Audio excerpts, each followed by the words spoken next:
Só que o que você não entende é que a antecipação é a desgraça. O que Deus tem para você, você vai ver no tempo perfeito de Deus.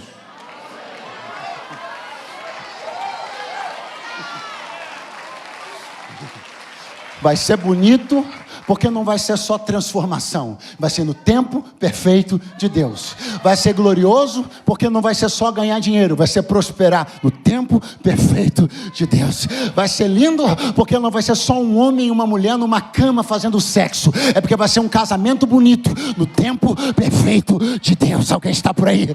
Oh, aleluia, aleluia, aleluia. Agarra a mão de alguém que está do seu lado, acorde ele e diga: tentação é antecipação. Fica no tempo perfeito de Deus. Fica no tempo perfeito de Deus. Capítulo 4 do Evangelho segundo Lucas, versículo de número 1.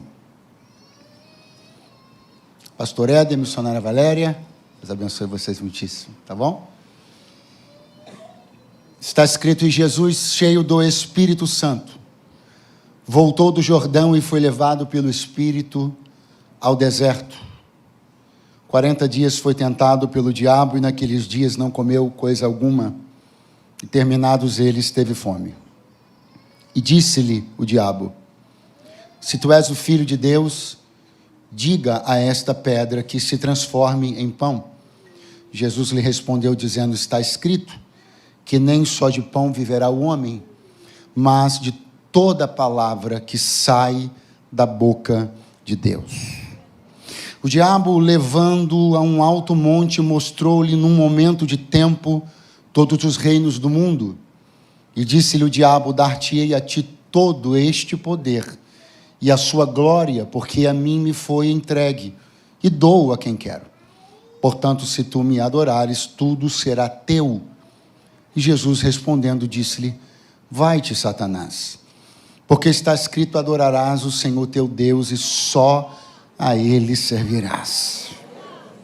Levou também a Jerusalém e pô-lo sobre o pináculo do templo e disse-lhe: se tu és o Filho de Deus, lança-te daqui abaixo, porque está escrito: mandará os seus anjos acerca de ti que te guardem e que te sustenham nas mãos, para que nunca tropeces com o teu pé em alguma pedra.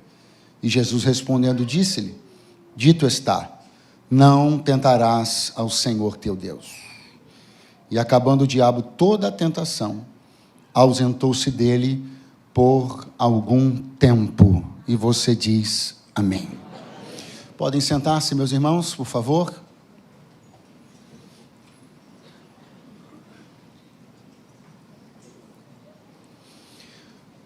Dois eventos precederam o início do ministério de Jesus, a sua manifestação como Filho de Deus. Foram eles o batismo no Jordão e a tentação no deserto. No batismo no Jordão temos uma cena épica, linda, onde a nossa teologia pentecostal sobre a Trindade se mostra reforçada e legítima, quando distintamente as três pessoas da Trindade se expressam e se manifestam, obviamente em concordância plena, o que também caracteriza a nossa teologia sobre a Trindade. O Filho está nas águas batismais como uma pessoa distinta, o Espírito Santo desce em forma corpórea de pomba como uma pessoa distinta, e o Pai, como uma pessoa distinta, é ouvido dizendo acerca de Jesus: este é o meu Filho amado, em quem tenho prazer. Quando o batismo de Jesus termina, cheio do Espírito Santo, repete comigo: cheio do Espírito Santo. E obviamente eu nem preciso lhe dizer o quanto isso faz toda a diferença acerca de tudo que virá depois, não importando o que virá depois, não importa o que vai vir depois. Saber que Jesus vai para a próxima fase de sua vida cheio do Espírito Santo garante-lhe a autoridade para lidar com todo e qualquer desafio. E eu quero, com muita simplicidade, mas com muito valor, dizer para você que essa nova fase, esses novos desafios da nossa vida requerem que sejamos cada vez mais cheios do Espírito Santo. Então Jesus, cheio do Espírito Santo, vai ao deserto e durante 40 dias não vai comer pão. 40 dias, diga comigo, 40 dias. No 40º dia, apresenta-se a Jesus o diabo, com algumas falas, em alguns momentos e alguns cenários. E cada um deles vai tratar acerca de um aspecto, de uma esfera da tentação humana. E vou dizer tentação humana com todas as letras, porque é muito importante que você entenda que não é Deus que está sendo tentado. Não é o Cristo, Filho de Deus, que está sendo tentado. Ué, pastor, como não? Não. Que está sendo tentado é o Jesus homem. Se você pensar que Jesus venceu o diabo como Deus no deserto, você está brincando. Porque essa luta teria sido ridícula. Deus não luta com o diabo. Então, a vitória de Jesus contra Satanás no deserto foi uma vitória totalmente humana. Jesus não lançou mão da sua deidade ou divindade para vencer o diabo. Ele venceu como homem que era, para deixar um paradigma muito bem estabelecido, que você como homem que é, eu como homem que sou, podemos vencer também. Olha para o seu vizinho e diga, você pode vencer também. E você vai vencer também. Porque o que está esperando você é uma coisa que você não viveu ainda. Então você vai ter que vencer o que está acontecendo agora.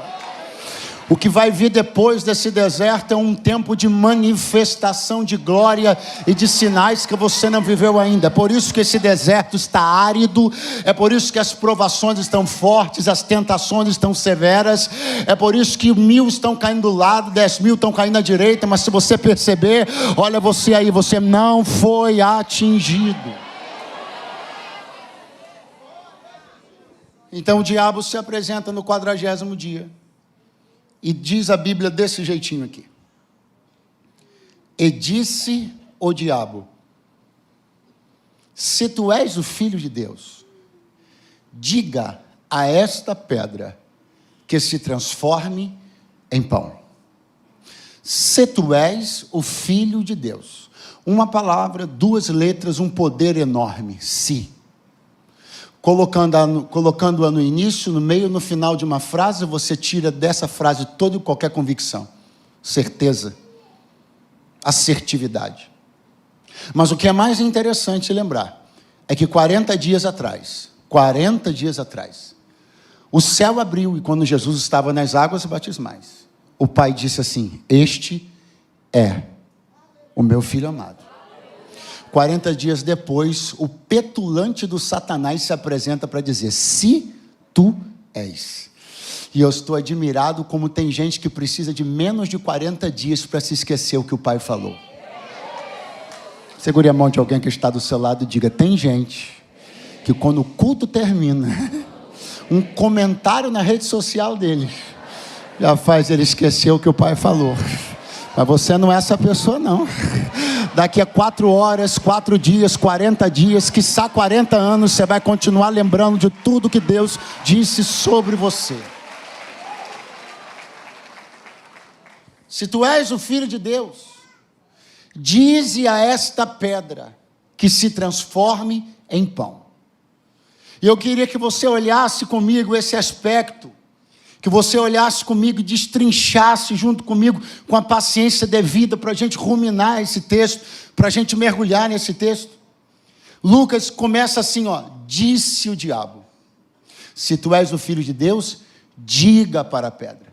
Então o movimento é assim, o diabo disse uma coisa para Jesus, para que Jesus então dissesse uma coisa para a pedra. Vamos de novo? O diabo disse uma coisa para Jesus, para que Jesus dissesse uma coisa para a pedra. Pastor, mas essa coisa teria sido muito linda. Essa coisa teria sido maravilhosa. Você imagina você alguém olhar para uma pedra e dizer assim, transforme-se em pão.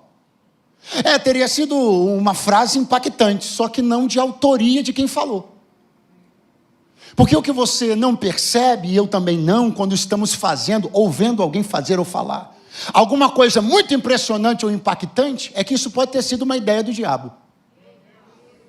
E eu preciso dizer a você, na noite desse dia, que a igreja precisa, cada vez mais, com mais fervor e com mais poder, tomar uma decisão totalmente irrevogável, inflexível, qual? Nós não atendemos às pautas de Satanás. A nossa boca só reproduz aquilo que o nosso Deus nos manda falar. Eu não sou porta-voz do diabo. Pastor, mas ia ser lindo, mas foi ele que mandou falar. Mas ia ser poderoso, mas foi ele que mandou falar. Ia ser revolucionário, mas foi ele que mandou falar. Olha, ia estabelecer novos paradigmas, mas foi ele que mandou falar. Não importa o resultado, se foi ele que mandou falar, eu já estou descomprometido de dizer. Às vezes a gente avalia alguns resultados que estão acontecendo, através de pessoas, instituições, movimentos, pedras se transformando em pães, alteração de realidades, coisas incríveis acontecendo, coisas maravilhosas acontecendo, só ignoramos uma realidade, isso tudo foi ideia do diabo. E eu preciso estar comprometido a não reproduzir a pauta do império das trevas. Eu não faço coro para o império das trevas. Eu não reproduzo a pauta do império das trevas. Eu não sou porta-voz das ideologias das trevas. Eu estou comprometido a que a minha boca declare aquilo que a palavra do meu Deus diz. Teria sido uma frase, uau, impactante. Ei, pedra, transforme-se em pão. Só que essa frase não era de autoria de Jesus. Ela foi uma frase que Satanás soprou e disse, fala assim. E você acha mesmo que Jesus falaria uma coisa concebida na mente do maligno? Você acha realmente que Jesus reproduziria e usaria sua santa boca para verbalizar um texto concebido na mente de Satanás? O inferno vai usar seus porta-vozes.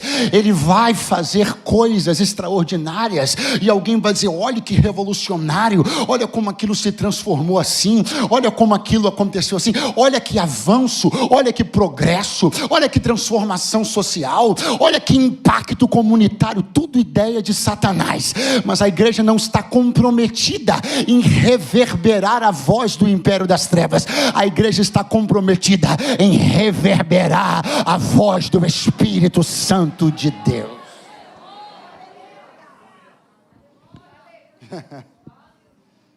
Nós fomos instruídos e aprendemos coisas sobre Jesus que o diabo sempre soube.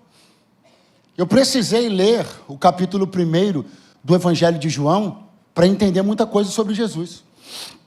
Eu precisei ter maturidade cognitiva suficiente para ler o capítulo 1 de João e entender coisas sobre Jesus. No princípio era o verbo, e o verbo estava com Deus, e o verbo era Deus. Eu precisei ler João 1 para entender isso. O diabo já sabe disso muito antes de mim, muito antes de você. O diabo sabe que Jesus é o verbo. O diabo sabe que tudo é dele, tudo é por ele, tudo é para ele. O diabo sabe disso. O diabo sabe o que João disse no capítulo 1. Ele estava no princípio com Deus. Teve gente que descobriu isso semana passada. Que Jesus é eterno, estava no princípio com Deus. O diabo sempre soube. Todas as características da divindade, da eternidade e da legitimidade de um poder em particular que Jesus tem. Ser o verbo. Diga comigo, Jesus é o verbo. A palavra em movimento. O haja de Deus é o Filho do Eterno. E o diabo sabia disso. Diga comigo, o diabo. Tem gente que tem medo de falar o nome dele e não dormir à noite. Diga comigo, o diabo. Sabia disso. Então veja bem como é que essa tentação é construída. Você não é o verbo? Verbaliza. Você não estava no princípio com o teu pai e você não viu ele fazer todas as coisas pela palavra do seu poder? Fale, verbalize, faça como seu pai fez. Ele não usou a palavra para transformar matérias, para criar do nada o que não existia, para mexer nos átomos, nas células. Faça a mesma coisa. Diga para a pedra se transformar em pão e toda a sua estrutura, tudo que ela tem como mineral, que nada tem a ver com pão, se transformará num pão. Vai ter farinha onde não tinha. Vai ter fermento onde não tinha. Porque você é o verbo. Use o poder para verbalizar. Jesus era legitimamente o verbo vivo de Deus. Eu estou dizendo para você sobre um poder legítimo. Esse poder não é ilegítimo. Esse poder era de Jesus. Jesus não estaria usurpando o poder de ser verbo. Esse poder era de Jesus. Alguém está entendendo? Existem capacidades que são suas. Existem poderes que Deus confiou a você. Capacidades que Deus confiou a você. Habilidades que Deus confiou a você. Pastor, onde o senhor quer chegar? Já cheguei. No momento onde você percebe como é interessante para Satanás fazer com que você use poderes que foram facultados a você legitimamente, de maneiras ilegítimas. Alguém é legitimamente um líder, mas pode ilegitimamente liderar. Alguém é legitimamente um músico, mas pode ilegitimamente fazer música. Alguém é legitimamente um pregador, mas pode ilegitimamente pregar. Temos algo legitimado pelo céu, um dom que Deus te deu, um ministério que Deus te confiou, uma característica que Ele empregou sobre você. Mas em nome de Jesus, não faça com que o que Deus lhe deu legitimamente seja usado de maneira ilegítima. Líderes legítimos liderem legitimamente. Pregadores legítimos, preguem legitimamente. Músicos legítimos, toquem legitimamente. Ou intercessoras legítimas, intercedam legitimamente. Eu não vou usar o que Deus legitimamente me confiou para atender propósitos das sugestões, das pautas deste mundo e nem do vil tentador. Eu estou comprometido em usar tudo que Ele me deu para o louvor da glória dEle. E se alguém também está, diga graças a Deus essa noite. Você é o verbo. Se você é o verbo, verbaliza. Se você é o cantor, canta. Se você é o pregador, prega. Se você é o líder, lidere. Se você é o chefe, chefie. Isso é o que você legitimamente recebeu. Mas o que Satanás quer é que eu use o que eu legitimamente recebi, de maneira ilegítima. Alguém é legitimamente um líder, mas lidera ilegitimamente e leva pessoas para onde não deveria. Você entende que alguém que promove uma rebelião é um líder legítimo? Sim. Pastor, não entendi. Vai entender. Porque ninguém consegue liderar uma rebelião se não tiver espírito de liderança. Ele tem um espírito de liderança. O rebelde, o camarada que junta 100, 200, 300 pessoas, que arma um motim contra um pastor, contra um líder, ele é um líder nato. A desgraça dele foi usar a legitimidade do que recebeu de maneira desgraçada, maligna e ilegítima. Então, se você é um líder, lidere legitimamente. O que Deus te entregou, use para o louvor da glória de Deus. Quem está me entendendo, levante a mão mais alto possível, diga graças a Deus.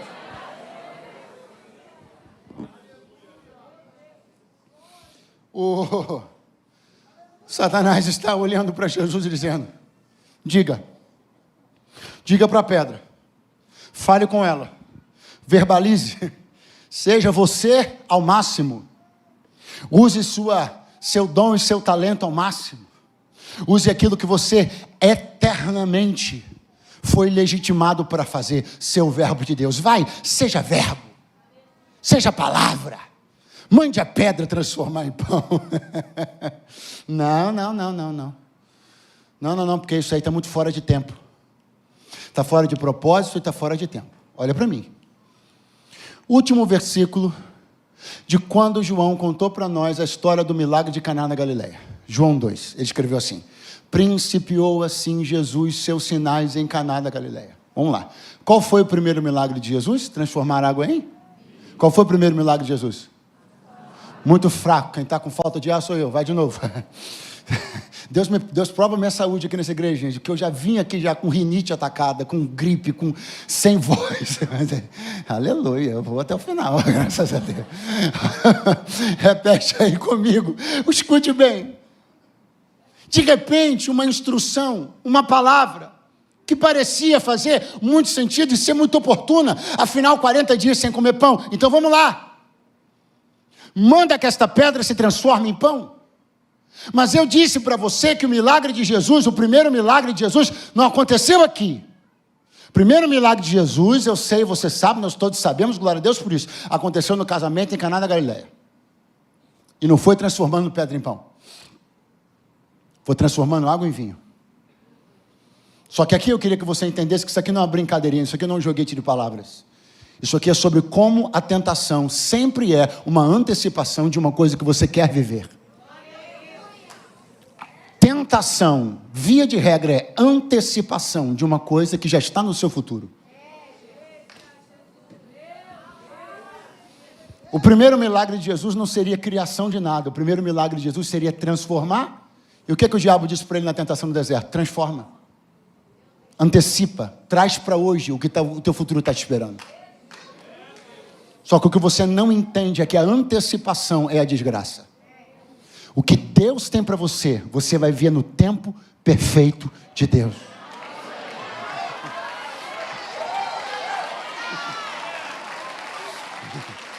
Vai ser bonito, porque não vai ser só transformação, vai ser no tempo perfeito de Deus. Vai ser glorioso, porque não vai ser só ganhar dinheiro, vai ser prosperar no tempo perfeito de Deus. Vai ser lindo, porque não vai ser só um homem e uma mulher numa cama fazendo sexo, é porque vai ser um casamento bonito, no tempo perfeito de Deus. Alguém está por aí? Oh, aleluia, aleluia, aleluia. Agarra a mão de alguém que está do seu lado, acorde ele e diga: tentação é antecipação. Fica no tempo perfeito de Deus. Fica no tempo perfeito de Deus.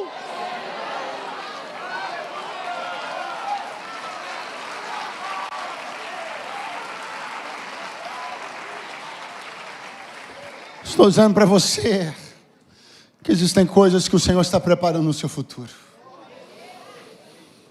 E você precisa entender que negar-se a fazer algumas coisas agora, antecipadamente, é permitir que o seu futuro permaneça intacto, guardado por aquele que está escrevendo a sua história. Até porque você precisa entender que não é só fazer, é fazer o que Deus quer no tempo que Deus quer. Pastor, quais são as duas grandes diferenças que teriam acontecido se Jesus tivesse transformado pedra em pão primeiro, em vez de água em vinho? Primeira grande diferença: ele teria feito o seu primeiro milagre para servir seu próprio ventre, enquanto que o seu primeiro milagre foi para servir uma família. O caráter do ministério de Jesus não permitiria que seu primeiro milagre fosse para servir seu estômago. Ele não podia fazer seu primeiro milagre transformando pedra em pães para ele comer, porque ele era servo das pessoas. O maior é o que serve. O primeiro milagre de Jesus não era para servir seu ventre. O primeiro milagre de Jesus foi para salvar a honra de um casamento. Então, por favor, levante as mãos, porque você vai encontrar o poder, a alegria e a satisfação em servir. Deus vai fazer coisas extraordinárias através da sua vida, coisas que vão abençoar você, coisas que vão trazer provisão para você, mas a maior alegria dos teus dias você vai encontrar quando os milagres que Deus operar e o poder que Ele operar através de você servir casamentos, famílias, ministérios.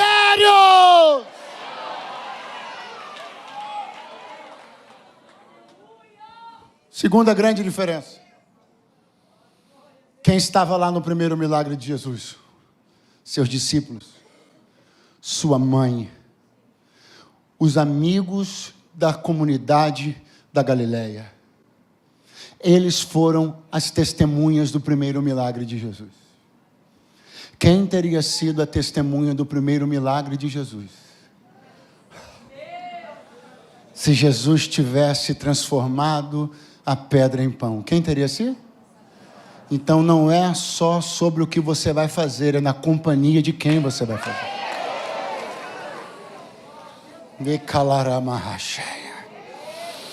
Existe gente que está tirando coelho da cartola na presença do capeta. Existe gente que está performando lindamente e só Satanás está na plateia para aplaudir. Eu me nego a performar na presença de quem é meu inimigo. O melhor de Deus através de mim será operado na presença daqueles que me amam. Oh, aleluia! A tua casa vai ser palco dos milagres de Deus. A empresa que você trabalha vai ser palco do milagre de Deus. A tua congregação testemunhará os feitos de Deus através de você. E quem acredita nisso, diga amém, por favor. Fale com a pedra. Eu preciso sair do deserto aqui para o alto do monte. Mas eu só preciso dizer a você que é muito lindo como Jesus, muitas vezes, não só essa, se negou a fazer uma coisa da forma como foi sugerida, para fazer uma coisa até parecida, mas do jeito certo e no tempo certo. Tem umas coisas em Jesus que eu sempre achei muito interessantes, como por exemplo, quando Maria chega para ele, no milagre de Caná, e fala assim, o vinho acabou. Aí Jesus fala para ela, o que eu tenho contigo? Não é chegada a minha hora.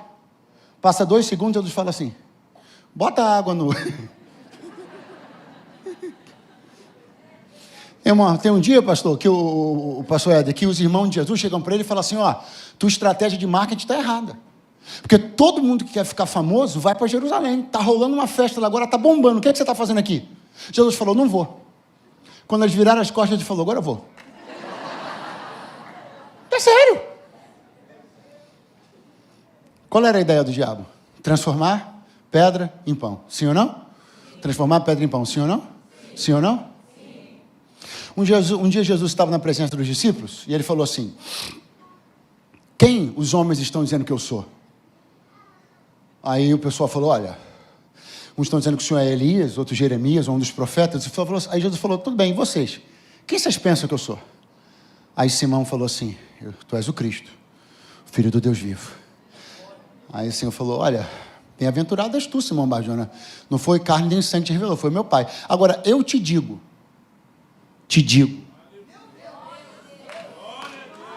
tu és pedra. Te digo.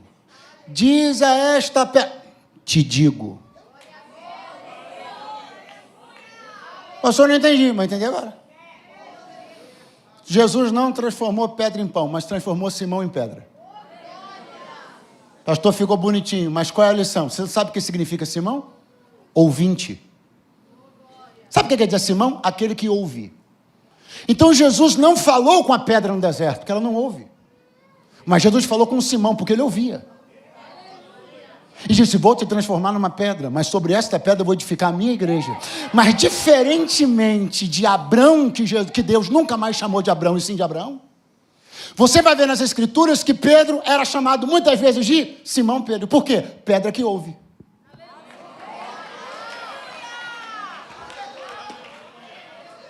Então não vai ser do jeitinho que o diabo formulou. Vai ser de um jeito muito melhor, mais aprimorado, mais bonito, mais maravilhoso e funcional. Jesus não transformou pedra em pão, mas transformou um ouvinte numa coluna através da qual ele edificaria a igreja e o louvor da glória dele seria mantido. Oh, quem pode levantar as mãos e adorar ao nome dele? Ele sabe o que faz. E o diabo levando a um alto monte. Repete comigo, levando. Você pode fazer melhor, levando a um alto monte. Fase 2 da tentação, um alto monte. Fase 3 da tentação, pináculo do templo, lugar alto. Fase 2, lugar alto. Fase 3, lugar alto. Fase 1, lugar térreo. Fase 1, lugar térreo. Fase 2, lugar alto. Fase 3, lugar alto. O que isso significa? 2/3 da tentação aconteceram em lugares altos. Pastor, eu quero subir. Eu também. Quero chegar em lugares altos. Eu também. Só vai sabendo que eles são os preferidos do tentador. Os lugares preferidos para Satanás tentar as pessoas são os altos.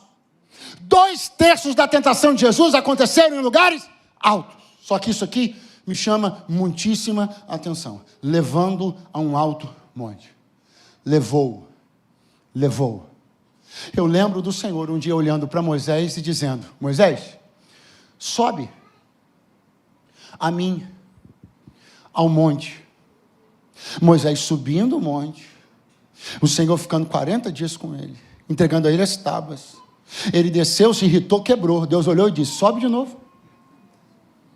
Eu lembro do Senhor mandando um anjo para animar Elias, que estava desmaiado, desistido de si mesmo, da vida, do ministério, e o anjo falou: come, bebe, a tua caminhada é longa, tu vais subir o Horebe, monte de Deus. Pastor, onde o senhor quer chegar? Eu já cheguei aqui, irmão, você não entendeu? Olha a comparação clara que eu estou fazendo. O que o diabo faz? Bota lá em cima. O que Deus faz? Propõe um caminho. É típico de Deus propor jornadas, é típico do diabo pôr logo no resultado. Pega a mão de alguém que está do teu lado para a gente adiantar os trabalhos, dá uma chacoalhada nele e diga assim: o jeito do diabo é pôr logo em cima, o jeito de Deus é propor a jornada, porque na jornada que você amadurece, é na jornada que você melhora, é na jornada que tua fé é edificada, é no caminho que tu conhece Deus.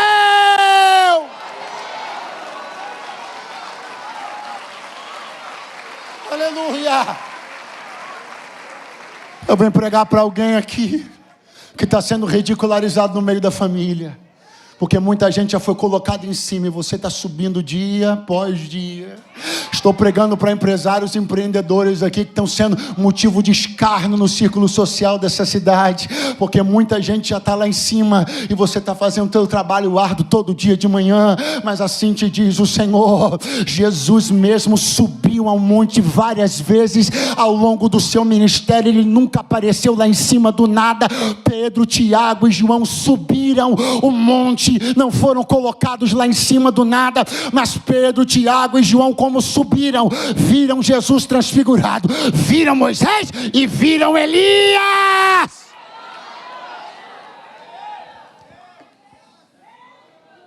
Quando você sobe, quando você faz o caminho, quando você faz a jornada, como Pedro, Tiago e João fizeram, chegou lá em cima, viram Jesus transfigurado, Moisés, viram Elias, e quem está sendo colocado só lá em cima, só vai ter o diabo como companhia.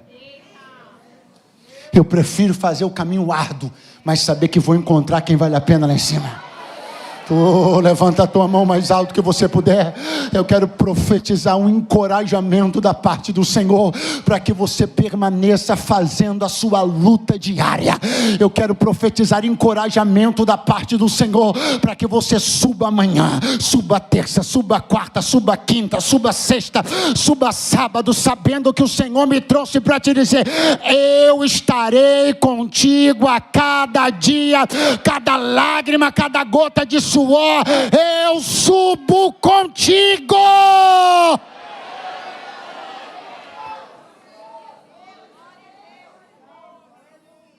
E agora?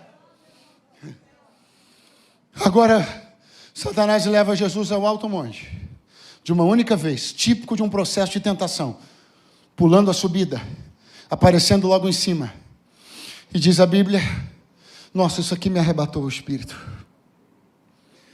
Num momento de tempo, mostrou-lhe todos os reinos do mundo. Repete comigo: num, horrível, vai de novo, num instante de tempo. Vamos de novo, num instante de tempo.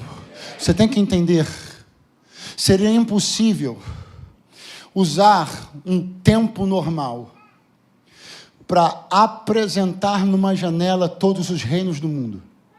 Se o diabo fosse mostrar numa duração de tempo normal todos os reinos do mundo, os mais poderosos que fossem para Jesus, isso demoraria no mínimo horas. É por isso que ele usou-se de um poder. Ele usou-se, talvez você não tenha se atentado ainda para isso, mas ele usou-se de um poder. Ele, num instante de tempo, abriu uma janela no céu e deu a Jesus um vislumbre que passou diante dos seus olhos de forma acelerada, mas suficiente para que ele contemplasse todos os reinos do mundo. Passaram assim, ó. Você faz ideia do que é isso? Satanás está no alto monte, é como se ele estivesse controlando um slide, mas ele está projetando isso na frente de Jesus. todos os reinos do mundo. E isso está acontecendo no que Lucas chamou de um instante de tempo. 3 anos de ministério viriam pela frente. Curas, milagres. Tinha samaritana para encontrar. Tinha Zaqueu para descer de árvore. Mas tudo isso podia ser perdido por causa de um instante de tempo. E Deus me trouxe hoje aqui para lhe dizer: pelo amor de Deus, não perca tudo que você tem pela frente por causa de um instante de tempo. Um instante de tempo destrói o ministério. Um instante de tempo acaba com o casamento. Guarda a tua vida, guarda teu testemunho, guarda teus olhos, guarda teus pés, porque um instante de tempo pode destruir uma história inteira. Em um instante de tempo, todos os reinos do mundo passam diante de Jesus. O diabo diz para ele: olha, eu dou a você esse poder, este poder. Repete comigo: este poder. O que está sendo oferecido a Jesus? Este poder. Um poder específico, que não deixa de ser poder, mas precisa ser entendido dentro da sua limitação. Este poder. Você quer este poder para prostrado me adorar? Não. Você quer este poder para abrir mão de tudo? Não. Você quer este poder para renegar a sua missão? Não.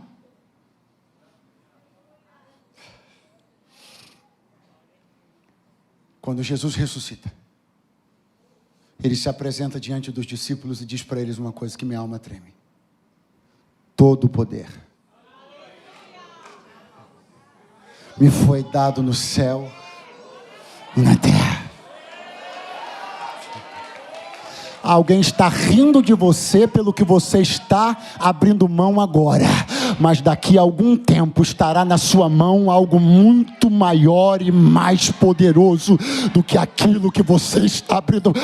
Pega a mão de alguém que está do seu lado, diga: vai valer a pena abrir mão deste poder, deste prazer, deste instante de tempo. Todo poder me foi dado, todo poder me foi dado no céu e na terra.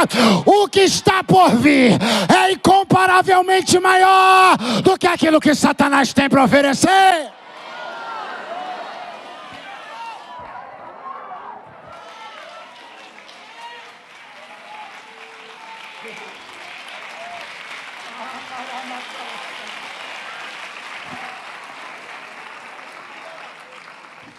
Tua renúncia vai ser honrada pelo Senhor. Aquilo que você está se negando a aceitar agora trará sobre a tua vida um peso de honra, dupla honra.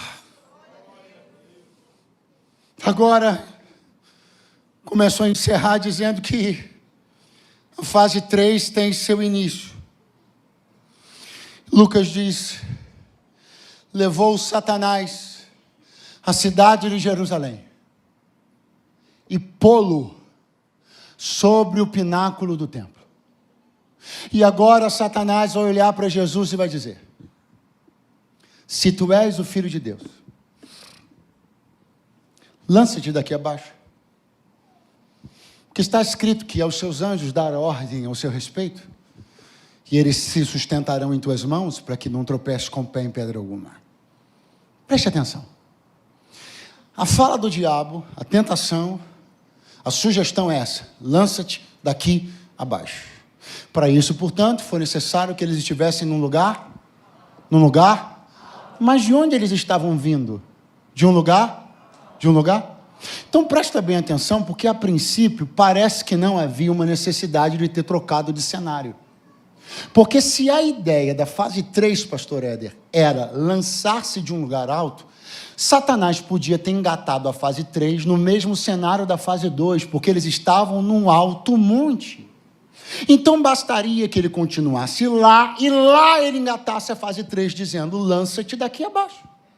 Porque já estavam num alto, você está entendendo? Mas ele não fez isso. Porque ele tinha que mudar de cenário. Porque a fase 3 não tem nada a ver com a fase 2. A fase 3 só tem parecida com a fase 2 a altura do lugar, mas o aspecto e a dimensão da tentação são totalmente diferentes, por uma razão fundamental. Preste atenção que eu estou encerrando. O que é a fase 2? Tudo isso te darei se prostrado me ador? Então, literalmente e claramente, a sugestão é: troque de Deus. Sim ou não? Está claro na Bíblia que você não pode servir a dois senhores. Então, se você abaixou o joelho e adorou Satanás, você acabou de mudar de Deus. Vamos lá, mudar de?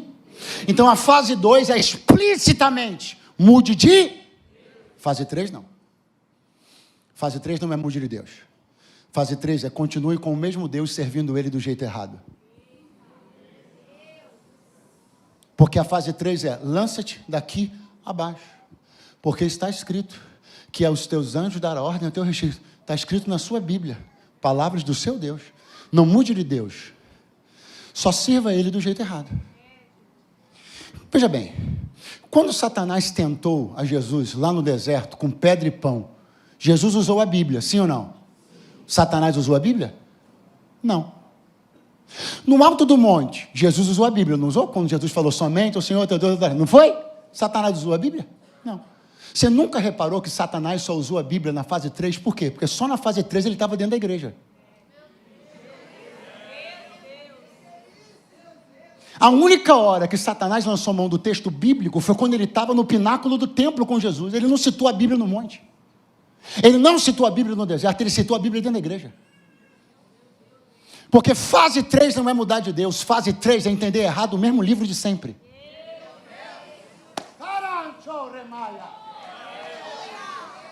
Fase 3 não é entrar na live do satanista, não. Fase 3 é entrar na live de alguém com cara de pregador, cara de líder.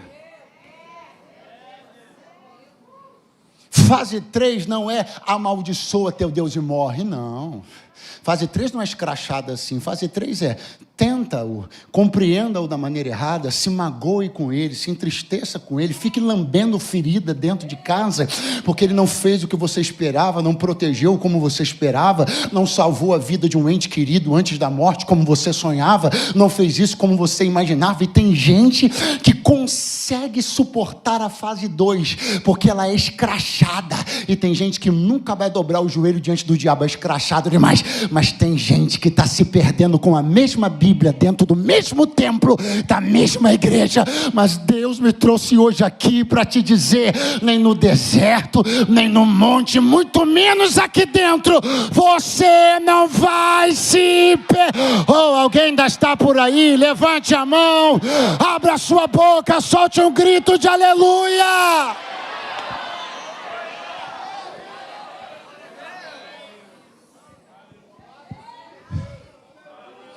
Satanás não citou ao Corão, gente. Citou a Bíblia. Satanás não citou livros apócrifos, ele citou a Bíblia. Ele citou um versículo da Bíblia dentro da igreja, no pináculo do templo, aonde a tentação não é escrachada para que se mude de Deus.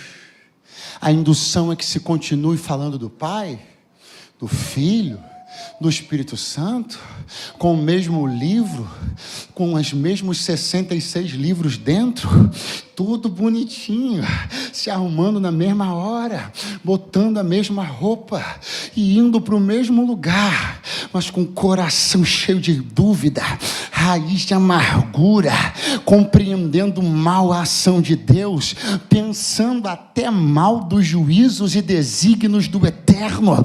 Aí alguém não está em cima do monte de joelho dobrado para Satanás, está aqui. aqui, cantando as músicas, abrindo a Bíblia para ler, dando até glória a Deus e aleluia, mas mais desviado do que quem está em cima do monte de joelho dobrado para o diabo.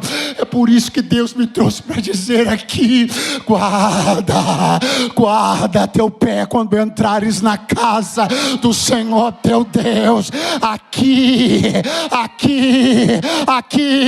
aonde só essa palavra é pregada, aqui onde só o nome dele é glorificado, aqui você não vai se perder, aqui não vai se machucar, aqui não vai morrer, aqui não vai ter queda do pináculo do templo.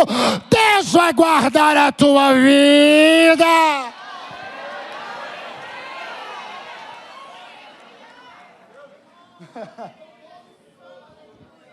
Por quê? Porque a tentação não permanece no cenáculo, no cenário do alto monte. Porque não adianta cair para ninguém ver. A proposta de Satanás é: lança-te.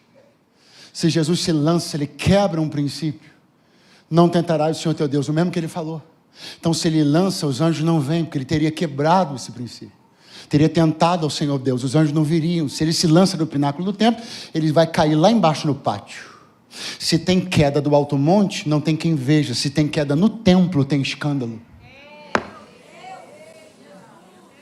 Satanás não quer só derrubar, quer derrubar para gerar escândalo. Não quer derrubar no meio do deserto, não dá publicidade. Não quer derrubar do alto monte, não traz campanha negativa. Quer derrubar do pináculo do templo no meio do átrio. O que ele quer é gerar escândalo para os fiéis. O que ele quer é gente envergonhando o nome do Senhor depois de velho, depois de barbado, depois de caminhar café 20 anos, fazer graça. O que ele quer é gente cuspir no prato que comeu. O que ele quer é gente tratar com desprezo a fé que ele trouxe até agora. Mas há poder no nome. Oh, fonte, há poder no nome, há poder no sangue de Jesus. A tua vida está guardada.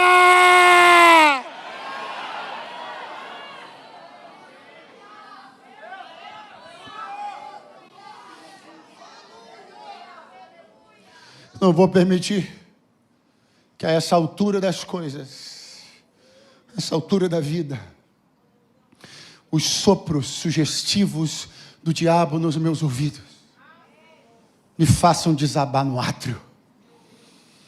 Eu não vou permitir que a essa altura da vida e da jornada, os sopros sugestivos do tentador nos meus ouvidos me vitimem no meio do átrio, trazendo confusão e caindo no ai bíblico para aqueles através dos quais vem o escândalo. Tua vida não vai servir de veículo para escândalo do reino. Oh, vai pegando a mão do teu vizinho, deixa eu chamar o louvor aqui para a gente encerrar junto. Pega na mão dele e diga: tua vida não vai servir para escândalo. Diga: ninguém vai te ver caído dentro do templo, vão te ver balançando incensário, entrando no lugar santíssimo, queimando um incenso para Deus, sacrificando no altar. Quem acredita nessa palavra, dá um pulo da sua cadeira agora, abre a tua boca e glorifica, glorifica, glorifica, glória.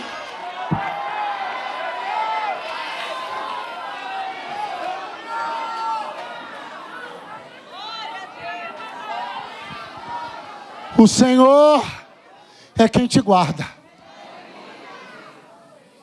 Ele guardará a tua alma. Ele guardará a tua entrada e a tua saída, desde agora e para sempre. Estou pregando para uma igreja que há 19 anos está trazendo luz para essa cidade. E vai continuar pelos próximos 19, 20, 25, quantos o Senhor quiser. Estou pregando para uma igreja que não se dobra no alto do monte e nem confunde as escrituras dentro do templo. Estou pregando para uma igreja que nem troca de Deus e nem mantém-se com o mesmo Deus servindo do jeito errado. Estou pregando para uma igreja que sobreviverá triunfantemente no poder do Espírito Santo contra toda cilada preparada pelo maligno. Por quê, pastor? Porque a cruzada da Galileia está logo ali. Porque o casamento de Caná da Galileia está logo ali. A água feita em vinho está logo ali. A pesca maravilhosa de Lucas 5 está logo ali. Os primeiros discípulos estão logo ali. Natanael com os olhos esbugalhados está logo ali. O Zaqueu descendo da árvore, entregando tudo e se redimindo, está logo ali. Os 12 anos da mulher do fluxo de sangue vão parar, está logo ali. É só vencer essa fase agora. Glorifica, glorifica, glorifica. Está chegando um tempo de milagres, um tempo